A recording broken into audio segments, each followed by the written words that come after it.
Halo, pada video kali ini kita akan membuat project lain masih terkait dengan scratch looping. Masih terkait dengan simulator, pada project kali ini kita akan membuat simulasi gerakan dengan lintasan parabola. Ya, misalnya yang ditembakkan dari sebuah mesiu. Nah, pelurunya itu akan atau bomnya itu akan sambil bergerak akan sambil menggambar lintasannya seperti ini, ya. Jadi dengan belajar ini kalian juga bisa sambil belajar ya, sebetulnya seperti apa lintasan parabola itu.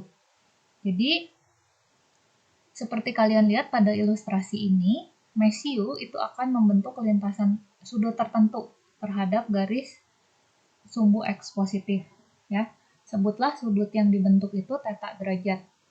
Dan kecepatan awal penembakan dari mesiunya itu disebut dengan V0. Maka kita dapat menggambar vektor dari masing-masing posisi dari bom tersebut, ya. Di posisi pertama, posisi mesiu itu mengarah θ derajat seperti ini terhadap sumbu X positif. Sehingga kita bisa gambarkan arah dari gerak bomnya itu dengan sudut V0, vektor V0. Kemudian kita bisa pecah vektor V0 ini ke dalam dua komponen, yaitu komponen X dan komponen Y. Komponen X disebut dengan V0X dan komponen Y disebut dengan V0Y. Dari rumus trigonometri kita bisa mendapatkan nilai V0X, yaitu V0X adalah V0 yang dikalikan dengan cos θ. Ingat, cos θ adalah samping per miring. Jika samping ini di panjang sisi samping dikalikan panjang sisi miring dikalikan panjang V0, itu hasilnya adalah komponen vektor V0 di sumbu X yang disebut V0X. Itulah V0 cos X.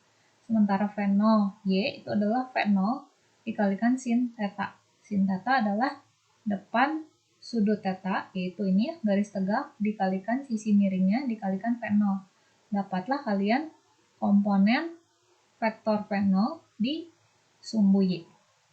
Nah, demikian juga untuk posisi lain ya di lintasan yang terbentuk, yaitu lintasan parabola. Kalian bisa lihat vektor V0X-nya itu akan sama di semua posisi, karena tidak dipengaruhi oleh gaya lain ya. Tidak ada gaya lain yang mempengaruhi di komponen X-nya, sehingga V0X-nya akan sama di semua titik. Itu yang terjadi pada gerak parabola. Jadi bomnya jatuh ya, membentuk lintasan seperti parabola seperti ini dan akhirnya sampai di tanah. Gitu. Nah, sementara komponen vertikalnya atau V0Y-nya itu akan berubah di setiap titik atau posisi. Kenapa? Karena di arah sumbu Y itu ada gaya yang mempengaruhi pergerakan bendanya, yaitu gaya gravitasi. Ya. Jadi kita bisa lihat perubahan dari setiap vektor V0Y di masing-masing posisi. Di posisi ini kita bisa hitung V0Y-nya dengan V0 sin θ. Ya, sama di sini juga.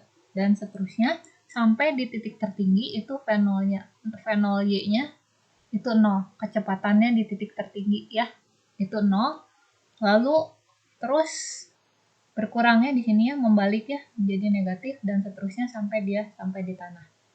Nah, kalau kalian turunkan rumusnya, itu kalian akan dapat nilai rumus sebagai berikut ya, untuk menghitung misalnya berapa sih ketinggian maksimum dari yang dicapai oleh mesiunya jika dia ditembakkan dengan sudut tertentu ya, di sini membentuk sudut θ derajat. Maka dan kecepatan awalnya V0. Nah, kamu bisa hitung ketinggian yang dicapai oleh bom tersebut di titik tertinggi itu ketinggiannya adalah memenuhi rumus ini pasti. Jadi V0 dikali sin θ dikuadratkan dibagi 2 kali G. Untuk lebih jelasnya silahkan tanyakan guru fisika ya, kenapa rumusnya seperti ini, penurunannya dari mana. Nah, tapi rumus-rumus ini akan kita pakai untuk membuat simulator. Kemudian waktu tempuh ya, yang yang digunakan oleh si Matthew sampai di tanah itu adalah bisa dihitung untuk setiap saatnya itu dengan rumus ini. Time-nya itu adalah 2 dikali V0 dikali sin theta, ya, dibagi sama G. Nah, itu adalah waktu tempuhnya.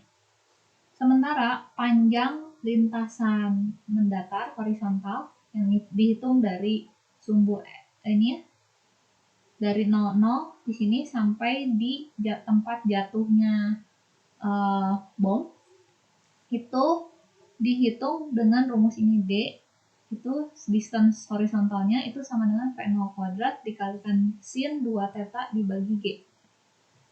Nah, rumus ini akan kita aplikasikan dalam membuat simulatornya. Pertama, kita lihat dulu, kita akan tempatkan posisi meriamnya ini ya di posisi awal bomnya. Jadi bomnya pada saat awal inisialisasi akan berada di posisi ini ya, min 180, min 140. Lalu kecepatannya itu berupa variabel dan angle-nya juga berupa variabel yang bisa di slide sehingga user dapat mencoba-coba ya dengan kecepatan berbeda, dengan angle berbeda, hasil lintasannya seperti apa nanti bisa dilihat ya berdasarkan simulator ini. Lalu nanti kalian bikin button fire. Ya, ini adalah sebuah sprite yang jika ditekan nanti akan menampilkan hasil simulasinya berdasarkan nilai speed dan angle yang dimasukkan oleh user. Ya, ini kecepatan awal dari penembakan dan sudut tembakannya. Ya. Terus di sini ada beberapa sprite seperti cannon yang ini, terus wheel ya, rodanya, terus ball sprite. Ya, jadi ada 4 sprite ya, fire, cannon, wheel, sama ball. Kemudian ada variabel yang akan ditunjukkan perubahannya pada saat simulasi berlangsung, yaitu waktu dan ini distance tadi ya, jarak dari titik awal di sini sampai titik pendaratannya. Nah, mari kita lihat contoh simulatornya. Jadi ketika dimasukkan speed dan angle tertentu dan diklik tombol fire, maka bom akan mulai ditembakkan dari posisi awal membentuk lintasan sampai akhirnya mendarat. Ya, jadi lintasannya digambar, ya, sehingga user bisa melihat simulasi dengan speed sekian, angle sekian, itu lintasan yang terbentuk, jauhnya seperti apa, ya, ini ada distance-nya, dan ada butuh waktu berapa lama untuk dengan kecepatan dan sudut tertentu butuh waktu berapa lama untuk sampai di tanah kembali. Nah, pertama kalian bisa lihat ya, kode untuk melakukan untuk script ini ya, scriptnya ball-nya ya. Untuk script ball, ketika ada beberapa perintah ya, nanti ada sebuah message yang di broadcast yaitu fire ya. Message ini di broadcast ketika user menekan button fire ya. Yang dilakukan apa? Yang pertama dia harus melakukan beberapa inisialisasi awal. Jadi kamu masukkan saja ke dalam sebuah fungsi pembungkus yang namanya initialize. Di dalam initialize itu ngapain? Pertama dia pergi ke depan karena di situ lihat ada beberapa sprite ya. Go to front, setelah itu go to posisi X minus 180 dan Y-nya minus 140 ya. Lalu karena akan mulai digambar lintasan, maka posisi pennya harus down. Lalu kita set ukuran penanya mau berapa, misalnya 4 supaya agak tebal. Kemudian clear. Jadi ini belum mulai menggambar ya, baru menyiapkan penanya.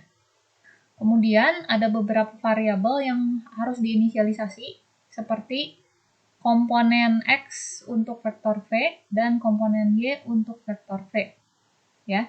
Vx dan Vy bisa dihitung seperti yang sudah dijelaskan tadi, bahwa Vx adalah V dikalikan cos theta, di mana theta-nya adalah angle yang dimasukkan oleh user dan V-nya adalah speed yang dimasukkan oleh user, ya, yang tadi ada di slider. Begitu pula dengan Vy, bedanya hanya yang Vx cos, yang Vy-nya sin. Setelah itu, karena waktunya masih di awal, maka set T-nya dengan 0. Ya. Nah, kemudian setelah bagian inisialisasi, maka dia harus bergerak, ya. Si bolanya harus bergerak dari kiri ke kanan membentuk lintasan parabola. Sehingga itu harus diulang-ulang, ya. Proses untuk menghitung berapa posisi X, berapa posisi Y dari titik awal, waktunya itu harus diupdate. Sehingga karena update-nya dilakukan terus-menerus dan tidak diketahui jumlah pengulangannya harus berapa kali, ya sudah, masukkan saja ke dalam skema looping forever. Lalu ada beberapa perhitungan yang harus dihitung, seperti dy. Ya, dy adalah perubahan posisi y-nya. Jadi kita ingin mengupdate nilai dy-nya. Tadi nilai dy itu adalah V0t min setengah AT kuadrat, ya, GLBB, ya, ingat ya. Nah, V0y-nya itu kita ganti dengan nilai variabel yang namanya Vy di sini. Jadi dy-nya itu adalah V0 Vy, ya, Vy dikali T, V0t min setengah AT kuadrat. Setengah AT kuadratnya itu kita sebut dengan sebuah variabel temp, di mana temporary-nya variabel itu isinya adalah ini, ya, setengah dikali A-nya adalah G, gaya gravitasi bumi yang mempengaruhi geraknya, dikali T kuadrat. Ya. Nah, itu dimasukkan, di-assign sebagai sebuah nilai baru dy. Nah, lalu diperiksa apakah posisi y-nya itu sudah negatif, artinya dia sudah di underground. Ya, bukan underground, sudah di ground, sudah sampai di tanah. Nah, jika sudah sampai di tanah, dy-nya sudah negatif, maka script-nya hentikan. Ya. Tapi jika belum, kita harus mengupdate beberapa nilai seperti x position dan y position untuk si bomnya. Ya. Seperti yang tadi saya sudah jelaskan, bahwa nilai x-nya itu perubahannya konstan. Ya. Yaitu sebesar Vx dikalikan dengan T. Nah, itu perubahan nilai Vx-nya. Ya, sebutlah Vx dikali T itu dengan D. Sehingga nanti D ini yang digunakan untuk mengupdate posisi X-nya. Posisi X paling kiri ketika bom diinisialisasi itu ada di min 180. Nah, posisi ini harus diupdate dengan sebuah penambahan tertentu, yaitu sebesar apa? Karena lebar layar dari kiri ke kanan itu ada 420 piksel, maka kita gunakan rumus scaling, ya. 420 piksel dari kiri ke kanan itu untuk memodelkan 100 meter, ya. Jadi penskalaannya adalah berapa nilai D, yaitu yang merupakan hasil perkalian Vx dan T, ya, dibagi dengan 100 dikali dengan 420, sehingga perubahan ini hasilnya adalah dalam piksel. Ya, setelah dalam piksel perubahannya, kamu tambahkan dengan posisi awal dari X. Seperti itu idenya. Begitu pula dengan Y. Jadi, berapa posisi awal Y ada di min 140 ditambah dengan perubahannya dalam piksel. Perubahannya dalam piksel itu dari atas sampai bawah itu ada 320 piksel untuk mewakili 100 meter. Sehingga dy-nya itu harus dinormalisasi dengan 100 dibagi 100, ya. Karena mewakili 100 meter dikalikan 320 karena kita menghitung dy-nya dalam satuan piksel.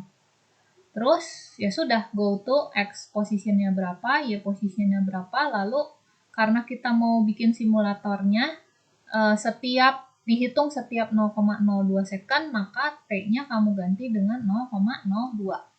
Ya, sehingga perubahan nilai t-nya sebesar 0,02.